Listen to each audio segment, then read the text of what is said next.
Kind of got me on Saturday, but I'll get it back next week. How big of a step forward was that goal line drive from Kip Lewis with the opportunity to be Yeah, I mean, if you guys haven't noticed, every time Kip's been in the game, play's been happening. So I'm not surprised. He was ready for his moment. He got out there at one of the biggest moments of the game, and came through. How much difference does Deshaun make this defense? I mean, a massive difference. Having a guy like that, his length, his size, be able to fit gaps, does a tremendous job of it, and he's a playmaker.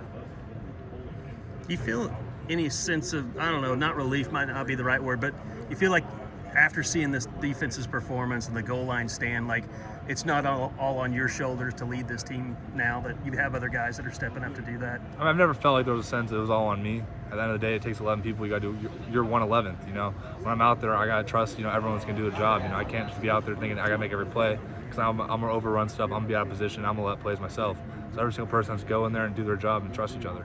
You might have been asked this before I walked up, but tell us about how the tattoos came together and what that experience was like. Yeah, so actually those were fake. Oh yeah, we got it. We got everyone. Wasn't nothing on the leg. A little Sharpie. Like I said earlier, you won't believe what the internet believes, man. Got him. Wasn't it your right leg in the photos though? It actually mirrors it. When you take a picture, it flips it. I thought there was another photo when you were getting the tattoo that it showed your right leg though. I don't recall.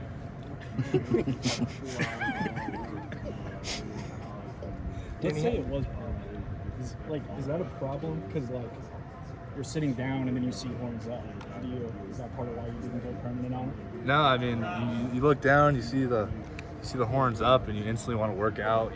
Get a lift in, be productive with your day, and it really just reminds you of the history of it. Like I don't mind it if it was permanent, if it's not. At the end of the day, it is what it is. Yeah. So the Tom's point, can we see the other wing at the same spot? I don't know, bro. I'm not gonna pull up my pants. You guys are asking a lot out of me. I'm gonna tell you. Sorry, Danny, had to take a shot. Danny, when you think back on that goal line stand, Brent was just talking about how that's kind of what you want to build this culture around. When you think back on it, what does that do for this defense? Yeah, looking at it, you think back to the winter workouts, how much extra strain that we put in, finishing through the line, it really just goes back to the foundation that we built throughout. Even last year, man, with Team 128's sacrifice and everything, it all comes full circle. Is there any doubt when they got down to the 3-yard line that you guys could stop them? Yeah, we got to the 1 yard line, man, they're going to score right here.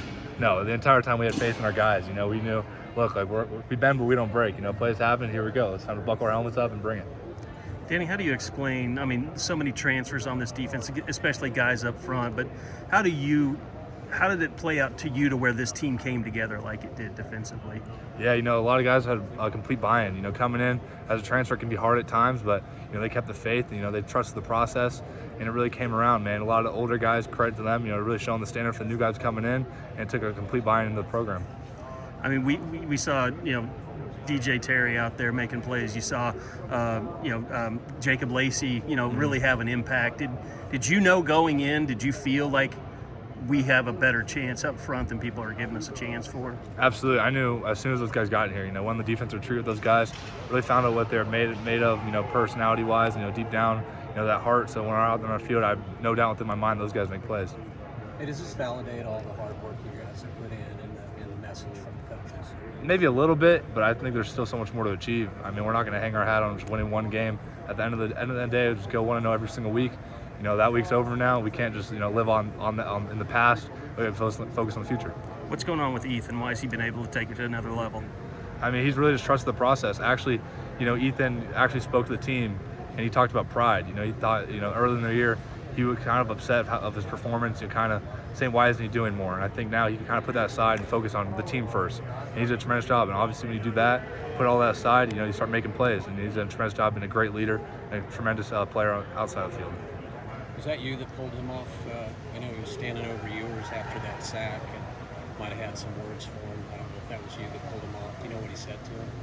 I have no idea. I think it was another player. I think he said roof. I don't know. I have no idea. Is there a gear there that most people don't know about him on the field, and just, I don't know, an intensity maybe that he takes it up a level? Oh, 100%.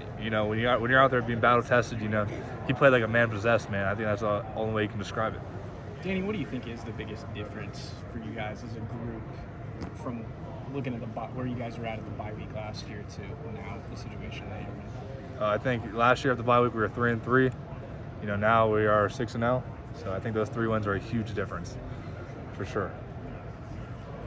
Can you just describe a little bit the feeling being there last year, being there this year, and having things go, a whole lot different? I mean, absolutely. I think the circumstances last year were a little bit different. You know, obviously that game happened. You know, it kind of added a lot of fuel. You know, a lot of older guys were able to show their testimony about that game, and I think it really brought the passion for this game that we just played in.